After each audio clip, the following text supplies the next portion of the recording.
So I put off my ring light so that wala lang, para ibang mood. So to continue, what I was saying was winter is bearable and tolerable for me, but it's kind of a stress in some way for me because halimbawa na lang nung you need to use the water from the faucet, and then you're not fond of wearing gloves. So it's the water is really cold. It's not just cold; it's ice cold. So, um, yeah, how would you do that? I mean, nakakatamad gumawa ng mga gawaing bahay and cleaning or even washing dishes like that. So, I find it a little bit um, uh, hindi lang uncomfortable. I think non-convenient. Yeah, that's it. Anyway, okay, so ganito na.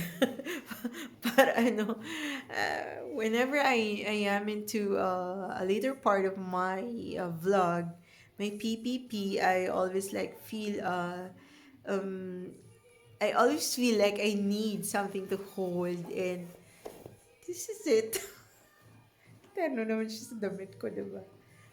Anyway, okay, so sinasabi ko, it's about the stresses. Kailangan may kukunin.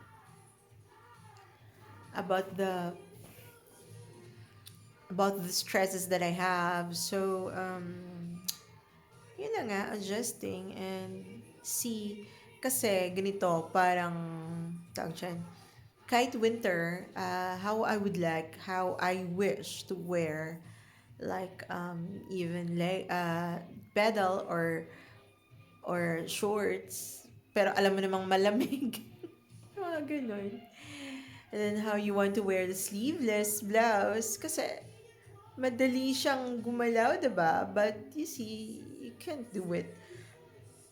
And my heater here is a simple kind of heater. Hindi siya oil heater. Like that in cold countries. Yeah, iniisip ko nga last year pa, I think I'll have to need an oil heater. Kasi hindi ko ma-tolerate yung simple heater lang na mga ganyan. Yung mga shino ko nga sa inyo. So, ambisyosa, diba? Feeling snow. Diba? Yung mga ginagamit talaga sa snow, alam nyo, ano yun, there was a time when I went to Georgia. It's in Europe, right? And of course, they're using this kind of heater. It's such centralized heater sa maliit na hotel.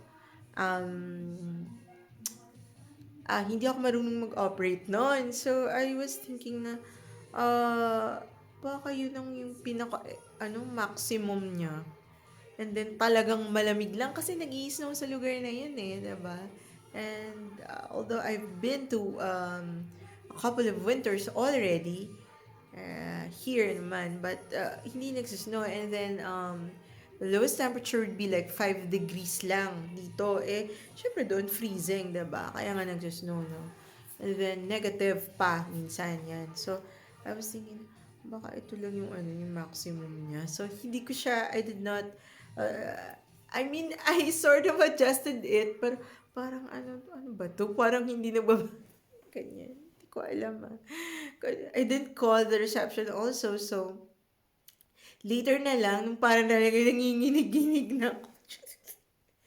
Actually, meron akong may baon akong yung damit ko dito na yung makapal naman din. Talagang pang winter naman din talaga siya.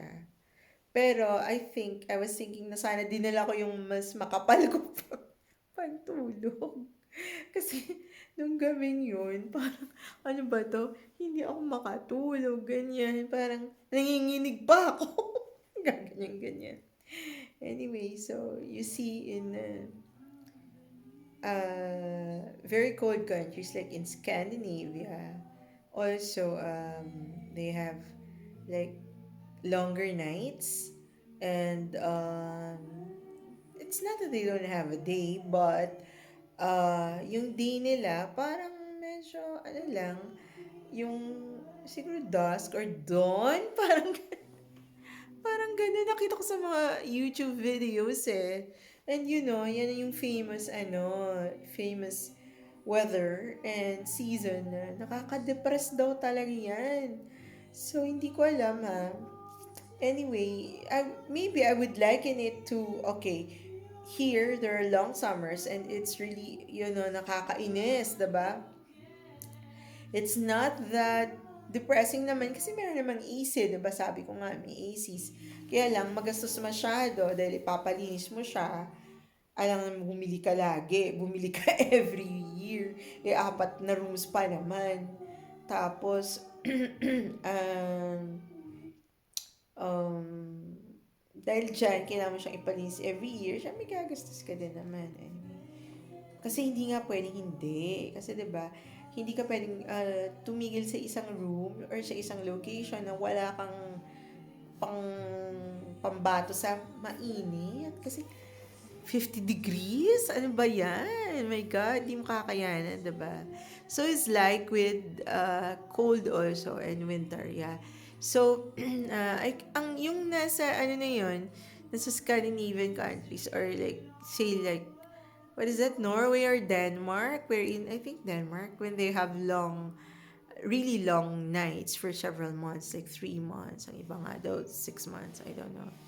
So yeah, I think it can be likened by a long rainy season in the Philippines wherein uh, sa sobrang gloomy lagi, nakaka-depress kasi hindi ka makalabas to do your activities like what you do in summer, like how you do it in summer, right? Nakakapag-beach ka din, pero yung, alam mo, yung weather is not favorable, parang even you take pictures, it's not, iba talaga pag summer, di ba? Parang, wow. Eh, lalo na pag yung pinuntahan mo mga Boracay, diba? Wow, like paradise, diba? And then it's reflected in the pics that you shoot, diba? You take. Whereas kung ano naman, rainy season, my gosh, itong background, parang wala lang, wala kang, hindi mo appreciate, diba? So I think it's the same with people experiencing too long winters and um, too long nights pala in winter season. Kasi meron namang winter countries na countries in winter na regular naman ang mga days nila. Nagkakaroon naman sila ng mga araw, diba? Arawan naman sila. At tulad dito, arawan talaga kami. Kaya lang yun, alam mo, feel mo talaga cold siya. As in, maaraw siya pero talagang malamig siya at manginginig ka rin. Diba? So, I like it like that. Pero yun lang naman kasi hindi nga ako sanay. So, when moving around the house, nag-isa ka lang naman. Bakit? Alam mo yun.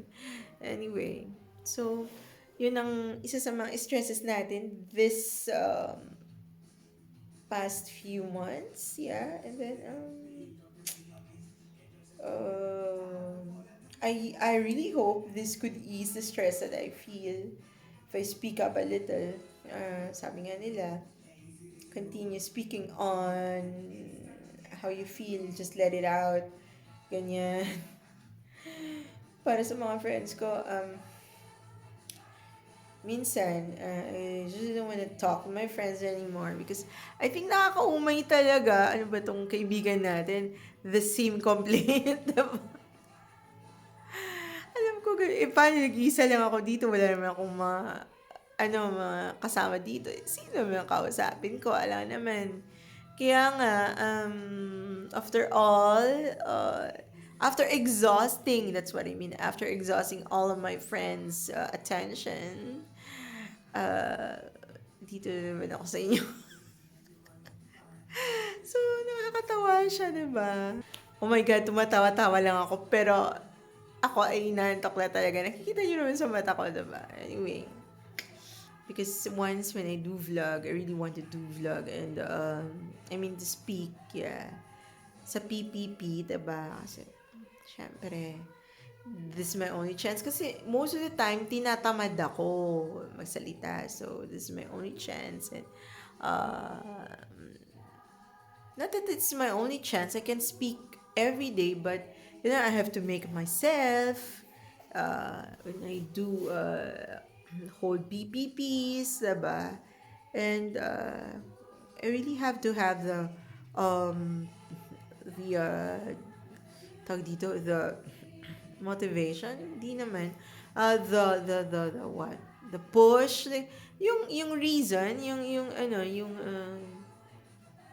the urge, parang ganon, to do it. So I can speak spontaneously and I can remember all that I want to say. Uh, how come I cannot remember all? Because I've been uh, telling these things every day to everyone. Di pwede yun, diba? Okay, until one day it's done and it's resolved, so I forgot it already. Wala na yun, ibang topic na naman. I can complain with other things na naman. Start to complain with other things. Anyway, sabi ko.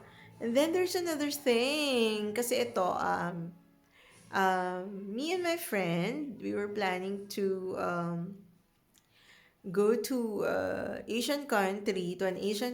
Kasi, ano daw yun, merong seat sale, ganon. Diba? Ganyan naman dyan sa mga airlines na sa Philippines, going to some Asian countries, diba?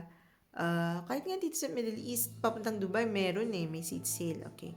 So, parang may seat sale, and then, to one of the Asian, ayokong pangalanan kasi magsasalita ako ng negative about that country. So, ewan ko, kapulutan ba to ng information, tip, or what? Siguro for regular travelers, they would know what it is. Kasi, people who always, ito yung Earth Heavenly Angel, this is what I mean.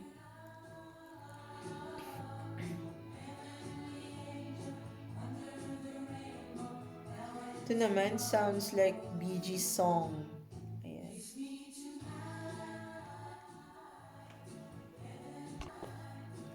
Okay, so antok na talaga, pero kailangan kong, this is one of my great stresses during these weeks. Lalo na I'm also trying to facilitate my annual leave date.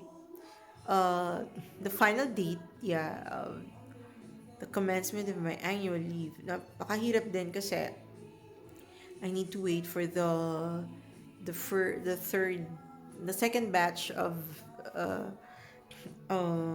doctors who left for annual leave. Magkasabay sila. And before I go, I have to wait for them to come back, obviously. And the thing here is, they want me to go on duty sa Eid dito. Parang, sabi natin parang Christmas, parang ganyan. So, kasi syempre mag-holiday sila. So, ngayon, I try my best. I agree to a 30-day vacation. Pero, minsan talaga ang mga schedule sa Philippines, hindi rin talaga tutugma. So, I was on another plan na naman ng itsura ng vacation ko, rearrangement, diba? Anyway, so, still, that is hanging. Still hanging, so I'm not really sure, but definitely I can go home. And it's on a summer, but I don't know the exact date. Like that, yeah. So, sinong gustong magpa-fan sa akin, sign, autograph. Oh my god. This is a crazy thing in my mind. Uh, I was just thinking, kasi nakikita ko siya sa mga dreams ko, that old flame. I mean, he forgot about me, I know that. He doesn't even remember my name. I know. But, uh, I don't know if I'm ready to meet him if I see him there. It's so funny. It's not that I want to really. the other person is not interested, why should I, diba? I mean, there's no point, right? No. Anyway, it's just a funny thing because it's my dream, and I was thinking maybe I was gonna bump into this person one day when I go home. I really don't know. Okay. Anyways, forget about it.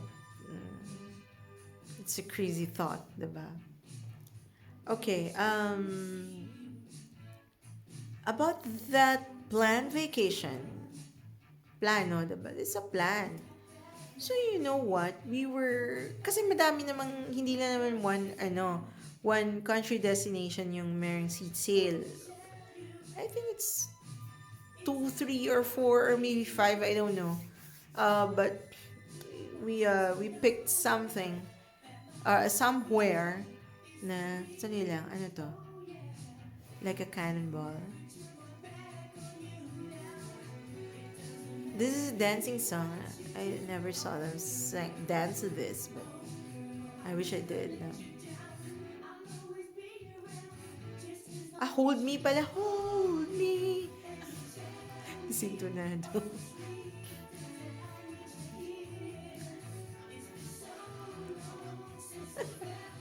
Hindi kanya. Hindi kanya. Want you to hold me. Hanapin ko pa tong clip na nagsasayaw sila. I don't think so. Parang meron silang ibang choreography. Anyway. So, about the thing na sinasabi ko yung vacation na yun, plan, syempre magtatanong-tanong ka, ano ba tong country na to? Ano ba tong ano dito? Requirements, ganyan. Alam mo na, syempre, hindi yung pare-pare sa iba't ibang country, magkakaiba naman yun. So, you know what? That country, my God, napag-alaman na very strict sila, and they want so much of credentials, and obviously show money. um you know what I mean with show money, right? I mean, hindi naman ganun kalaki. Malaki siya, yeah.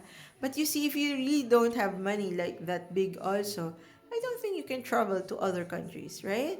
Especially sa country na yon na hindi naman din yun third world, diba? So, I guess you have to have money. I agree with that. But, you see, ang napag-alaman ko dun, kasi di ba meron mga ano yun, pwede kang magtanong sa iba, chat groups or groups, whatever. They told na, ano, napakahirap kumuha doon. Tsaka nagtanong din sa embassy, ganyan.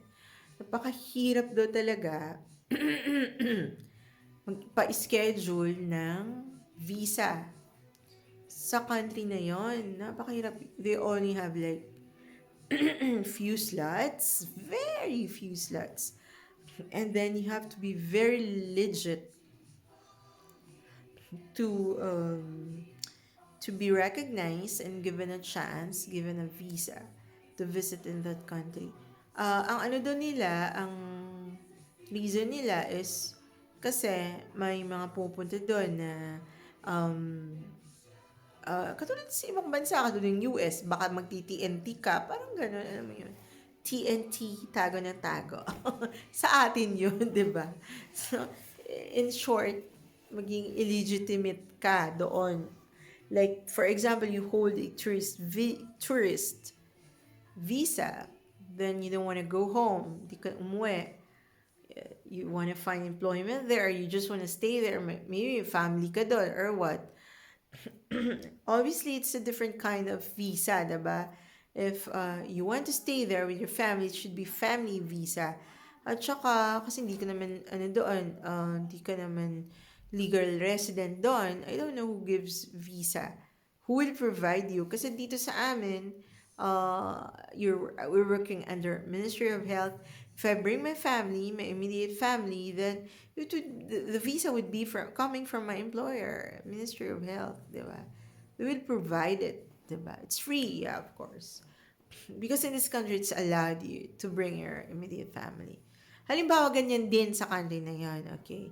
So, dapat ganun ang visa mo. Or, if you intend to stay there, kung hindi naman mag-live ka lang doon with your family, I guess so, magtatrabaho ka doon, diba? So, it should be, you should, from the Philippines, kailangan work visa ka na, diba? Hindi pwedeng tourist ka, tapos doon, dapat dito pa lang, work ka na. Uh, to show that you're legally hired by any bona fide company also doon. Bona fide, yeah. Company. Ang yan dapat ang mangyayari. Ito yung like a cannonball. Cannonball. Cannonball. Like a cannonball. Wala lang. Anyway, so, it makes sense. Naiintindihan ko. Kasi daw may nangyayari na gano'n, na tourists sila. And then, I think I know someone from our place. I think so. Hindi ko, parang narinig ko lang, parang sa kanya din eh. Yeah, parang gano'n. Parang, hindi ko, hindi ko alam kung siya yon, pero parang there was somebody there who was I think who belonged to that status of parang TNT dating, hindi ko alam hindi ko alam, sorry. But what I mean, like sa ibang countries like this sa Middle East, like Dubai for example, if you go there and then, ang iba naman kasi talaga nagtutourist visa para maghanap ng trabaho. Kasi marami naman tumatanggap ng walk-in. So, ginagawa naman doon kapag ikaw ay tinanggap na nila, the employer would process your visa. Bakit wala pang ganun? Siyempre lahat naman siguro dapat ng mga companies, ang mga foreign workers nila, kukuha nila ng work visa. Ganun naman ang gagawin dapat. Anyway. Kasi 'di ba kung strict ang government, di pwedeng hindi mo legitimize yung worker mo, 'di ba? Pero siguro what they mean by that is that yung parang mga squatter lang, pwede rin, ganyan. So, yun. So, sa country na yun, ibig sabihin, marami talagang work opportunities doon. Talaga, okay, sige, andun na ako. Pero yun na nga. So, ngayon, napakahirap. As in, like, and hindi ko alam siguro, they're making it an issue kasi alam nyo, lately, like a few months time, minsan may nakakama-cross ako na kasi nagsasubscribe din ako sa mga parang tawag dito, mga DIY travel, mga ganyan. May nagsasabi doon ng mga naloload off sila sa airport. Yun na nga, kasi mga identities nila, hindi kumbinsido yung immigration officer, yung IO, na dapat sila pumunta doon. Ang iba nga, dito rin, Middle East, Dubai. Anong gagawin mo doon? Ganyan, mamasyal po, ganyan. Saan yung mga mo, ganyan, may invitation ka ba, mga ganyan, talaga lang. Maraming nalo-load off. Load off ba yun? Nakalimutan ko yung term. But it's somewhat like that. And then, kawawa sila kasi they purchased the ticket. Pero hindi ko alam, kasi yung pamamasyal naman usually nasa seat sale yon usually. Pagka malayo, I know Filipinos would buy seat sales. Hindi sila yung basta lang pupunta. At syempre, yung nakaka-afford naman, iba. Ano yun? Peak season pupunta yun, diba? So, syempre mahal ang ticket. Ibig sabihin, nakakabili sila. Dahil may pera naman talaga sila. Talagang pamamasyal yon. Yung usual lang, syempre maraming sumasakay. Malalaman mo yun eh. Maraming pasahero, diba? Dun sa mga peak season, sa mga season na peak na, maraming tourists doon. Like for example, in Europe, snow season, winter, diba? Maraming gustong magbakasyon sa ganitong lugar, ganyan. To see the Alps, mga ganyan. Alam mo na. So, siguro na sila, kukunting pasahero dyan. Kasi ang pupunta lang naman talaga yung may kaya, eh ilan lang naman sila, 'di ba? Tsaka sa mga lugar na yun, syempre alam mo naman, ang hirap kumuha ng Schengen visa. Ganun, 'di ba? So, where you're in there, kung aalis ka at pupunta ka dyan, nag-iisa ka lang, wala kang kasama, tapos, pag titingnan yung mga documents mo, parang hindi pa, ito lang ba? Tsaka parang hindi convincing, malaload off ka talaga. Um, iba doon, trabaho. Pero, hindi ko alam, pero ang alam ko kasi sa aming mga OFW, meron kaming pinipresent na na form galing sa POEA. May ganun yun. Pagka nakita ng IO yun, ay syempre pasok ka na. OFW to. Ewan ko yung baguhan siguro, pero meron sila. Meron din yan, mga authorization sa POEA talaga. May PIDUS yan Tapos, pre-departure pre-departure, anong O? Seminar ang S. So, may certificate ka dun pa ipipresent mo. Anyway, yung iba doon naman, masyado yun ang questionable. So, nahanap pa, invited ka ba doon? Sino guarantor mo? Mga ganyan. Sino invitee mo? Mga ganyan. Sino pa lang nag-invite sa'yo? Invitee ka. Okay, sige. Sino host mo doon? Mga ganyan. No? So, sa country na yan, sinasabi ko, parang okay, naiintindihan ko, andun na ako, diba? Andun ako. Pero, minsan naisip ko rin, alam nyo ba, sinearch ko yung yung country na yan kung ano ang magandang puntahan. Unfortunately, wala akong nakitang masyadong maganda doon. My God, may mga parks. Pero, sige, hopefully lang sabi ko, hopefully itong mga parks na to will serve well sa mga tourists nila. Tapos, siguro ganyan dahil marami na ako napunta ng mga parks. I've been to some countries and saw parks, different kinds of parks na.